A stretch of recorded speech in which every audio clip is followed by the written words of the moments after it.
বাস্তব বক্তব্য। কষ্ট। এই রাগ যদি নিয়ন্ত্রণ করা না যায় তাহলে আমরা নিজেরাই নিজের কাছে শত্রু হয়ে উঠি। ইসলাম আমাদের খুব সুন্দর একটা শিক্ষা দেয়। শক্তিশালী সে নয় যে কুস্তিতে জেতে, বরং শক্তিশালী সে যে রাগের সময় নিজেকে নিয়ন্ত্রণ করে। রাগ আসবে, এটা স্বাভাবিক, কিন্তু রাগের কাছে হার মানা ঠিক নয়।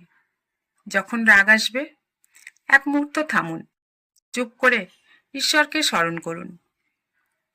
নিজেকে বলুন, এই রাগ আমার শান্তি কেড়ে নিতে পারবে না।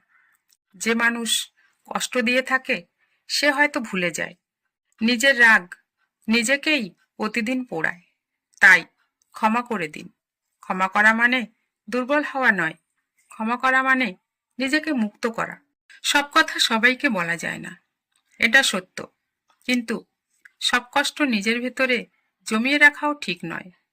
ঈশ্বরের কাছে বলুন, নিজের অনুভূতিগুলিকে দোয়াতে রাখুন। শুনবেন সেই রব যিনি না বললেও মনের কথা জানেন। আর যদি কোনো রাগে ভেতরে ভেতরে জ্বলতে থাকেন তাহলে এটা নিজের দোষ না। আজ থেকেই এই রাগ সামলানো নিজের দায়িত্ব ভেবে নিন। নিজের শান্তিকে অগ্রাধিকার দিন। সবাইকে সন্তুষ্ট করতে গিয়ে নিজেকে হারাবেন না।